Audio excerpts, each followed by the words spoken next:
आप लोग समय निकाल कर आए हैं, कुछ अपना नुकसान भी करके आए होंगे, तो आपका तहे दिल से शुक्रिया अदा कर रहे हैं, आपका धन्यवाद कर रहे हैं। इस पूरे अभियान में कभी कभी खुशी होती है, ज़्यादातर समय डिप्रेशन में ही रहना पड़ता है। जो बिहार की स्थिति है, तो खुशी होती है जब शहर के अलग अलग वर्गों के लोग, अलग अलग जाति, अलग अलग विचारधारा के लोग, कम से कम आप हिम्मत करके यहाँ आए तो हैं, सवाल पूछने का जज्बा तो लेकर आए हैं। नहीं तो बिहार में किसी पॉलिटिकल नेता का, पार्टी का मीटिंग हो तो उसमें कौन ही जाता है? कोई नहीं जाता है। दल के चाटुकार नेता जाते हैं, वर्कर जाते हैं, सामान्य पब्लिक नहीं आती। आपकी कई लोगों ने सब कहा सर कुछ नहीं बदला, यहीं से शुरू की, कुछ नहीं बदला। बात तो ठीक है भैया, कुछ नहीं बदला। हम भी 10, 15, 20 साल से तो छपरा को देख रहे हैं, कुछ नहीं बदला। कुछ इसलिए नहीं बदला कि आपका वोट देने का तरीका भी नहीं बदला। मेरे भाई, किसी ने कहा कि हाँ पढ़े लिखे आदमी को भेजिए, आपने कहा किसी दौड़ने वाले को भेजिए, लंगड़ने वाले को मत भेजिए। आपके सांसद पढ़े लिखे भी हैं, फिट भी हैं, दौड़ भी सकते हैं, दिल्ली में उनकी सत्ता भी है। भाई साहब इंटरनेशनल एयरपोर्ट के सवाल से शुरू किए थे, तो उनको फ्लाइट की और एयरपोर्ट की समझ भी है, लेकिन उससे कुछ नहीं सुधरा।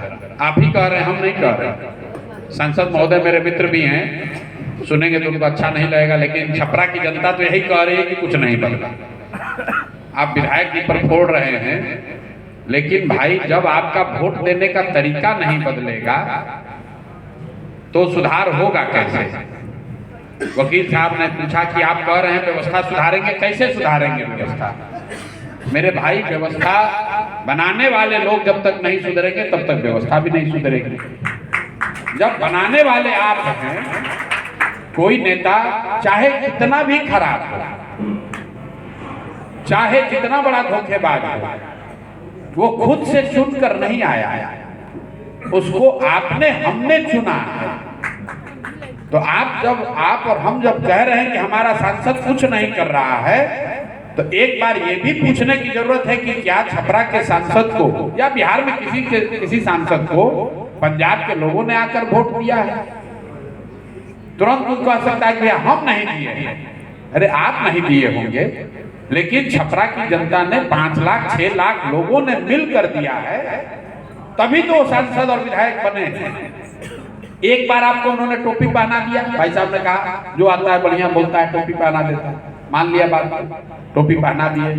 दूसरी बार फिर क्यों टोपी खुद से पहन लिए?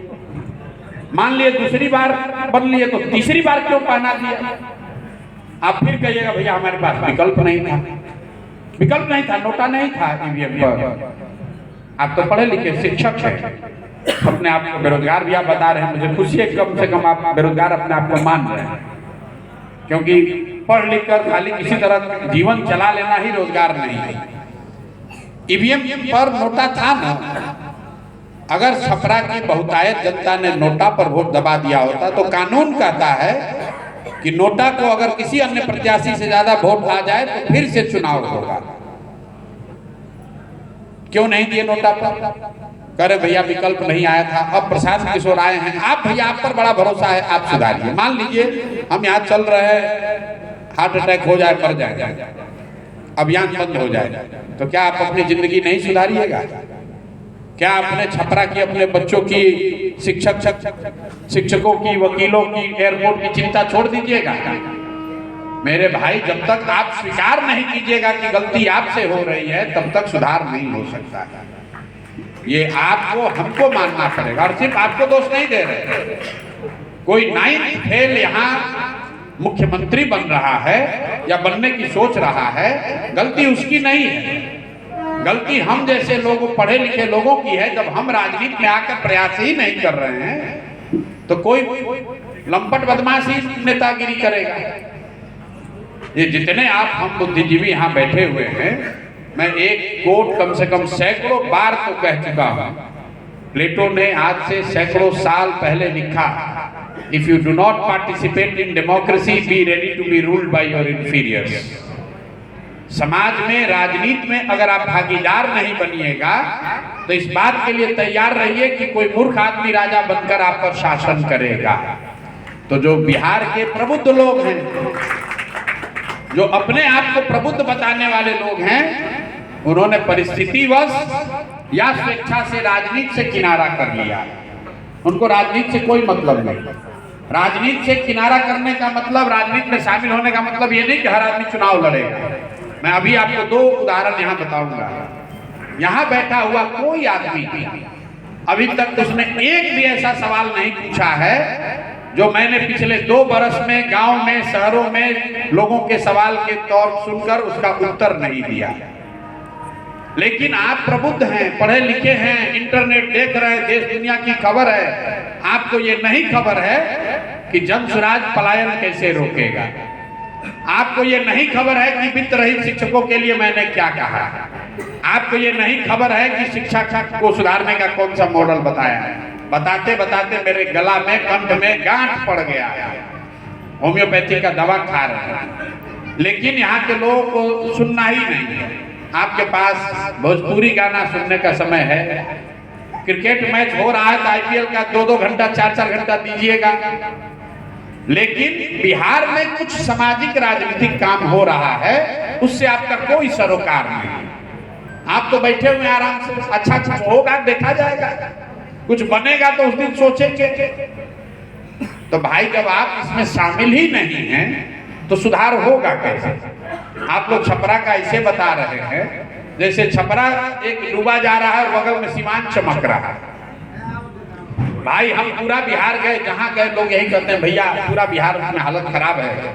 लेकिन चंपारण में सबसे ज्यादा दुर्दशा है। चंपारण से गोपालगंज पहुंचे तो भैया चंपारण कितना खराब है, गोपालगंज में सबसे ज्यादा खराब है।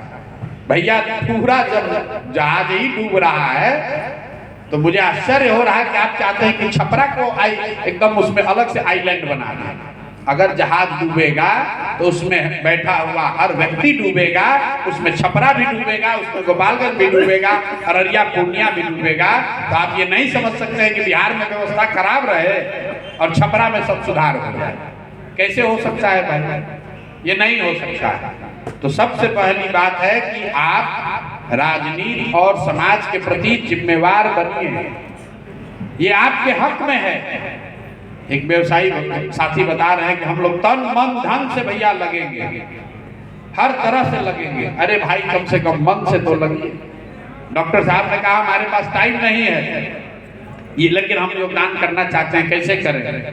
कुछ मत कीजिए, कम से कम एक फेसबुक पर पोस्ट डेली डालिए तो 10 आदमी डेली देखेगा कि डॉक्टर साहब बोल रहे हैं कि अच्छा काम हो रहा है। समय की कोई बात नहीं।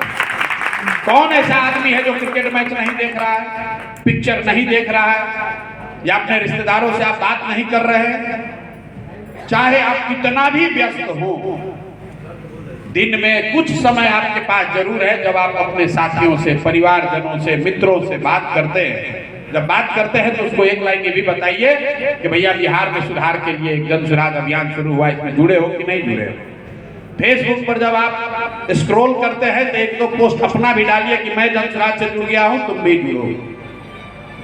इतना भी कीजिएगा तो सबसे, देखिए यहाँ बैठे हुए पढ़े हुए लिखे लोगों में आधा से ज्यादा लोग नहीं जानते हैं कि जनसुराज शिक्षा सुधारने के लिए क्या कह रहा है। जनसुराज कैसे कह रहा है कि 1 साल में पलायन रोक दिया जाए। हम फिर से आज बताएंगे और 10 दिन के बाद फिर प्रबुद्धों की मीटिंग बुलाई जाएगी, उसमें फिर यही सवाल पूछा जाएगा। सबको मालूम है, आप डॉक्टर हैं, साइंस कहता है अगर खाना खाने से पहले साबुन से हाथ धोकर खाना खाइएगा तो 50% डायरिया का रेट कम हो जाएगा। 50 बरस से पूरे दुनिया में लोग ये समझाने की कोशिश कर रहे हैं कि भैया खाना खाने से पहले हाथ धो लो, लोग नहीं धो रहे। इंडिया में कम से कम 50% आदमी नहीं धोता है, डायरिया से मर रहा है लेकिन हाथ नहीं धोएगा। तो बिहेवियरल चेंज जो है वो इतना आसान नहीं है जितना दिखता है। आप कह रहे हैं यहाँ पर छपरा की आपको चिंता है, शिक्षकों की चिंता है, किसी को एयरपोर्ट की चिंता है, किसी को वकील की चिंता है। ये सब सुधरेगा तब जब आप सही वोट दीजिए। अभी कल वोट होगा तो लोग कहेगा अरे जनसुराज वाला प्रयास तो अच्छा कर रहा है लेकिन अभी माहौल नहीं बना है। इस बार तो भाजपा को दे देते हैं, अगला बार देंगे।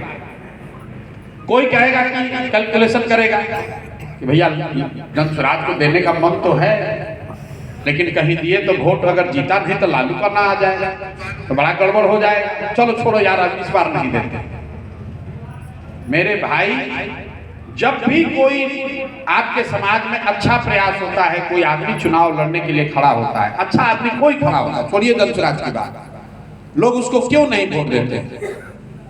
आपके पास हर चुनाव में कहीं ना कहीं विकल्प आया होगा, लेकिन लोग कहते हैं आदमी तो बहुत अच्छा है, लेकिन बिहार में